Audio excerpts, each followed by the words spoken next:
स्वागत है आपका हमारे स्टडी मैथ क्लास चैनल में। आशा करता हूँ आप लोग बहुत अच्छे होंगे। आज हम आपके इस वीडियो में कक्षा 10 के चैप्टर नंबर 1 के एक प्रश्न को सिद्ध करके बताएंगे जो आपके बोर्ड में हर साल 4 नंबर के पूछे जाते हैं। अगर आप लोग शुरू से लेकर लास्ट तक पूरा वीडियो देख लेंगे तो आप लोग इस प्रश्न को सिद्ध करना सीख जाएंगे। अब देखिए यहाँ पे जो पहला नंबर क्वेश्चन यहाँ पे लिखे हुए हैं, चलिए पहले इसको पढ़ लेते हैं। देखिए यहाँ पे पहला नंबर क्वेश्चन लिखा हुआ है, सिद्ध कीजिए कि करनी में 3 एक अपरिमेय संख्या है। तो हमें क्या करना है, हमें सिद्ध करके बताना है कि करनी में 3 एक अपरिमेय संख्या है। तो देखिए यहाँ पे लिखा हुआ करनी में 3 एक अपरिमेय संख्या है, तो क्या करेंगे हम इसके उल्टा मानेंगे। क्या मानेंगे आप लोग ध्यान समझिएगा। देखिए यहाँ पे लिखेंगे हल, ठीक। अब देखिए यहाँ पे हल लिखने के बाद यहाँ पे लिखेंगे माना। देखिए यहाँ पे लिख रहे हैं माना करनी में 3 एक परिमेय। देखिए यहाँ पे लिख रहे हैं परिमेय संख्या है, ठीक है। अब देखिए यहाँ पे क्या किए हैं, यहाँ पे लिखा हुआ था करनी में 3 एक अपरिमेय संख्या है, तो हम क्या किए हैं उसके उल्टा यहाँ पे माने हुए हैं, लिखे हुए माना करनी में 3 एक परिमेय संख्या, ठीक। इतना आपको अच्छे समझ में आ रहा होगा। अब देखिए इसके बाद यहाँ पे क्या करेंगे, लिखेंगे a/b बराबर 3 लिखेंगे करनी में, ठीक है। देखिए यहाँ पे लिखेंगे a/b बराबर करनी में 3 और यहाँ पे लिखेंगे जहाँ। देखिए यहाँ पे लिख रहे हैं जहाँ a और b। देखिए यहाँ पे लिख रहे हैं a और b दोनों। देखिए यहाँ पे लिख रहे हैं, आप लोग ध्यान समझिएगा। देखिए यहाँ पे लिखे हुए हैं जहाँ a और b दोनों सह अभाज्य। देखिए यहाँ पे लिख रहे हैं सह अभाज्य संख्या है, ठीक है। अब देखिए यहाँ पे जो लिखे हुए हैं, चलिए इसको समझाते हैं। देखिए यहाँ पे लिखे हुए हैं जहाँ a और b दोनों सह अभाज्य संख्या है, इसका मतलब ये हुआ कि a जो है b को भाग करेगा, b जो है a को भाग करेगा और ये किसी संख्या को भाग नहीं करेगा। अगर ये किसी संख्या और किसी को भाग कर देता है तो समझ लीजिए हमने क्या माना है, यानी कि माना है करनी में 3 एक परिमेय संख्या है, यानी कि ये गलत मान दिया गया है, ठीक है। गलत मान के हम क्या करेंगे, लिख देंगे कि करनी में 3 एक अपरिमेय संख्या है, तो सिद्ध हो जाएगा। अब देखिए इसके बाद यहाँ पे लिखेंगे दोनों। देखिए आप लिख रहे हैं दोनों पक्षों।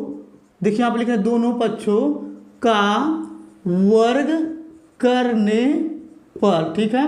अब देखिए यहाँ पे दोनों पक्षों को वर्ग करेंगे तो यहाँ पे हो जाएगा a/b और ये पूरे का होल स्क्वायर फिर बराबर यहाँ पे करनी में 3 है तो यहाँ पे लिखेंगे करनी में 3 और इसका भी होल स्क्वायर, ठीक है। अब देखिए इसको तोड़ेंगे तो यहाँ पे हो जाएगा a स्क्वायर और बटे में हो जाएगा b स्क्वायर।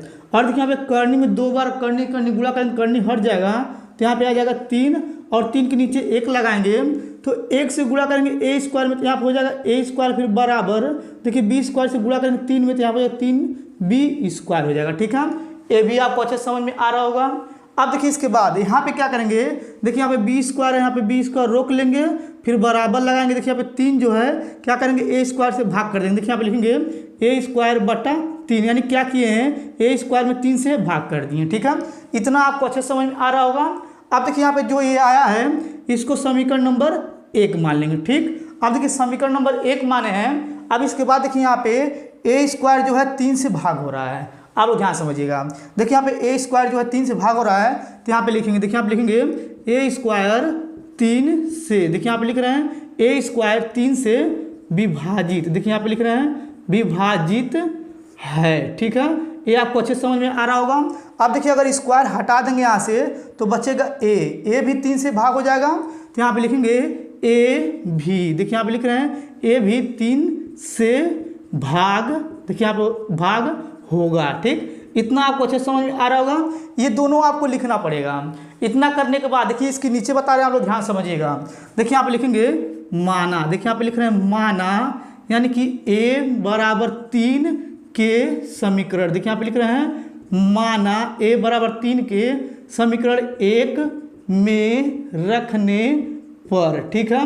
अब देखिए जहाँ पे यानी कि a रहेगा वहाँ पे 3 के रखेंगे, किसमें समीकरण 1 में। देखिए यहाँ पे समीकरण 1 बना है, चलिए क्या करते हैं इधर हल कर लेते हैं क्योंकि इसके नीचे आपका नहीं हटेगा। देखिए इस प्रकार से पहले क्या करें, रेखा खींच देंगे आप लोग ध्यान से समझिएगा एकदम वीडियो को। अब देखिए इसके बाद यहाँ पे लिखा हुआ है माना a बराबर 3 के समीकरण 1 में रखने पर, तो समीकरण 1 यहाँ पे इसको उतारेंगे। देखिए यहाँ पे लिख रहे हैं, तो यहाँ पे लिखेंगे बी स्क्वायर बराबर ए स्क्वायर बटा 3। ठीक है, देखिए यहाँ पे समीकरण 1 उतार लिए हैं। अब यहाँ पे लिखा हुआ था a बराबर 3 के रखने पे, तो एक स्थान पे 3 रखेंगे। देखिए यहाँ पे लिखेंगे यानी कि बी स्क्वायर बराबर, देखिए यहाँ पे एक जगह पे 3 के रखेंगे, तो यहाँ पे हो जाएगा 3 के और पूरे का होल स्क्वायर बटी में 3 लिख देंगे। अब इसके बाद लिखेंगे बी स्क्वायर बराबर, देखिए इसका वर्ग करेंगे 3 3 का 9 और यहाँ पे जाएगा के स्क्वायर फिर बटे में हो जाएगा 3। अब देखिए 3 से 9 को भाग करेंगे, 3 1 कम 3 3 3 का 9, यहाँ पे हो जाएगा बी स्क्वायर बराबर यहाँ पे 3 लिखेंगे फिर के स्क्वायर हो जाएगा। ठीक, ये भी आपको अच्छे समझ में आ रहा होगा। अब देखिए इसके बाद यहाँ पे जो 3 है क्या करेंगे, बी के नीचे फेंक देंगे। देखिए यहाँ पे के स्क्वायर बचेगा, तो यहाँ पे लिखेंगे के स्क्वायर बराबर, देखिए 3 को क्या करेंगे बी के नीचे फेंकेंगे, तो यहाँ पे हो जाएगा बी स्क्वायर बटा 3 हो जाएगा। ठीक है, ये आपको अच्छे समझ में आ रहा होगा। अब देखिए इसको समीकरण नंबर 2 मान लेंगे। ठीक, इतना आपको क्लियर समझ में आ गया होगा। अगर इतना आपको अच्छे समझ में आ गया तो वीडियो को लाइक कर दीजिए। अब देखिए इसके बाद यहाँ पे लिखा हुआ बी स्क्वायर जो है 3 से विभाजित हो रहा है। देखिए यहाँ पे लिखेंगे बी स्क्वायर 3 से विभाजित है। देखिए यहाँ पे लिख रहे हैं बी स्क्वायर 3 से विभाजित, देखिए यहाँ पे लिख रहे हैं विभाजित है। ठीक, अब देखिए इसके बाद अगर स्क्वायर हटा दें तो बी भी 3 से भाग हो रहा है, तो देखिए यहाँ पे लिखेंगे बी भी, देखिए यहाँ पे लिख रहे हैं बी भी 3 से भाग, देखिए यहाँ पे लिख रहे हैं भाग होगा। ठीक, इतना आपको अच्छे समझ में आया होगा। अब देखिए इसके नीचे कुछ लिखना है हिंदी में, उसको लिख देते हैं, तो उसके बाद क्या करेंगे उसको हम आपको समझाएंगे। चलिए सबसे पहले यहाँ पे नीचे लिख देते हैं। अब देखिए इसके नीचे यहाँ पे लिख दिए हैं, चलिए इसको समझाते हैं, आप लोग ध्यान से समझिएगा। देखिए यहाँ पे नीचे लिखे हुए हैं समीकरण 1 व 2 से यह पता चलता है कि ए और बी दोनों 3 से विभाजित हो रहा है। आप लोग ध्यान समझिएगा। देखिए यहाँ पे समीकरण 1 और समीकरण 2 से हमें क्या पता चल रहा है, ए जो है 3 से विभाजित हो रहा है और बी जो है 3 से विभाजित हो रहा है, तो हमें तो यह पता चल रहा है। और देखिए यहाँ पे लिखे हुए हैं इसका मतलब यह हुआ कि हमने जो माना है कि ए और बी दोनों सअभाज्य संख्या है, यानी कि हमने यहाँ पे ऊपर क्या माना थे, यानी कि माने थे कि ए और बी जो दोनों है सअभाज्य संख्या है, यानी कि हमने माने थे कि ए जो है बी को भाग करेगा और बी जो है ए को भाग करेगा, बाकी और ये किसी को भाग नहीं करेगा। मगर हम क्या देखे हैं समीकरण 1 और समीकरण 2 में, यानी कि देखा गया है कि जो ए है 3 से भाग हो गया है और बी जो है 3 से भाग हो गया है, यानी कि जो हमने माना था वह तो गलत हो गया। फिर देखिए इसके आगे लिखे हुए हैं हमारी यह अभिधारणा गलत है। देखिए यहाँ पे लिखे हुए हैं, फिर यहाँ पे लिखे हैं करनी में 3 एक अपरिमेय संख्या। ठीक है, आप लोग इतना लिख दीजिएगा। देखिए यहाँ से यहाँ तक लिखे हुए हैं, आप लोग इतना लिख दीजिएगा, आपको पूरा नंबर 4 नंबर मिल जाएंगे। अगर आपको ये पूरा वीडियो अच्छे तरीके से समझ में आ गया होगा तो आप लोग मेरे वीडियो को लाइक और कमेंट जरूर कर दीजिएगा। अगर आप लोग मेरे चैनल पर न्यू होंगे तो आप लोग मेरे चैनल को सब्सक्राइब जरूर कर दीजिएगा। धन्यवाद।